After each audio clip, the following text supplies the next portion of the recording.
হঠাৎ করেই যেন থেমে গেল গোলাগুলির শব্দ, আকাশ থেকে নিভে গেল ক্ষেপণাস্ত্রের আগুন।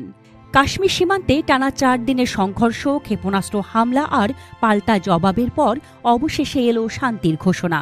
আর এই নাটকীয় পরিবর্তনের পেছনে যিনি রয়েছেন তিনি মার্কিন প্রেসিডেন্ট ডোনাল্ড ট্রাম্প। আজ শনিবার সন্ধ্যায় ডোনাল্ড ট্রাম্প ট্রুথ সোশ্যাল প্ল্যাটফর্মে ঘোষণা দেন, ভারত ও পাকিস্তান পূর্ণ ও তাৎক্ষণিক যুদ্ধবিরতিতে সম্মত হয়েছে।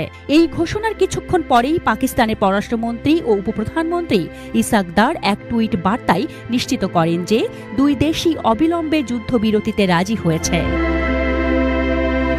ইসাকদার বলেন, এই অঞ্চলে শান্তি ও নিরাপত্তা নিশ্চিত করতে পাকিস্তান সব সময় সচেষ্ট থেকেছে, তবে নিজেদের সার্বভৌমত্বের প্রশ্নে কোনো আপোষ নয়। একই বক্তব্যে তিনি জানান, আজ বিকেল 4:30 থেকে যুদ্ধবিরতি কার্যকর হয়েছে। ভারতের পক্ষ থেকেও এসেছে আনুষ্ঠানিক ঘোষণা। পররাষ্ট্র সচিব বিক্রম মিশ্রি জানান, পাকিস্তানের মিলিটারি অপারেশনস প্রধান আজ বিকেল 3:35 ভারতের ডিজিএমওকে ফোন করে যুদ্ধবিরতির প্রস্তাব দেন। এরপরই ঠিক হয় আজ বিকেল 5টা থেকে স্থল, আকাশ ও জলপথে সব ধরনের সামরিক কর্মকাণ্ড বন্ধ থাকবে। দুই দেশের সেনা নেতৃত্ব আবার 12 মে দুপুর 12টায় আলোচনায় বসবেন, নিশ্চিত করেন বিক্রম মিশ্রি। তবে যুদ্ধবিরতির আগে পরিস্থিতি ছিল রীতিমতো উত্তপ্ত। শুক্রবার দিবাগত রাতেই দুই দেশই একে অপরের বিরুদ্ধে ক্ষেপণাস্ত্র হামলার অভিযোগ তোলে। সীমান্তে অবস্থানরত সেনারা ছিল সম্পূর্ণ প্রস্তুত।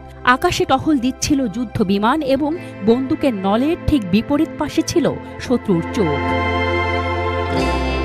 এমন এক পটভূমিতে হঠাৎ করেই যুদ্ধবিরতির এই সিদ্ধান্তে আন্তর্জাতিক মহল কিছুটা বিস্মিত, আবার অনেকটাই স্বস্তির নিঃশ্বাস ফেলছে। যুক্তরাষ্ট্রের সরাসরি মধ্যস্থতা যে এখনও দক্ষিণ এশিয়ার দুই পরমাণু শক্তিধর দেশের মধ্যে সংঘাত প্রশমনে কার্যকর, সেটাই যেন প্রমাণ করলেন ট্রাম্প। এদিকে শান্তির এই আবহে দুই দেশের কূটনীতিকেরা আলোচনা শুরু করতে আগ্রহ প্রকাশ করেছেন। একটি নিরপেক্ষ স্থানে তারা বিস্তারিতভাবে আলোচনা করতে রাজি হয়েছে বলে জানা গেছে। যদিও এ সংঘাতের শিকড় বহু পুরনো, কাশ্মীর ইস্যু, সীমান্ত প্রশ্ন, পারস্পরিক অবিশ্বাস, তবু বর্তমান যুদ্ধবিরতির মাধ্যমে হয়তো এক নতুন অধ্যায়ের সূচনা হতে পারে।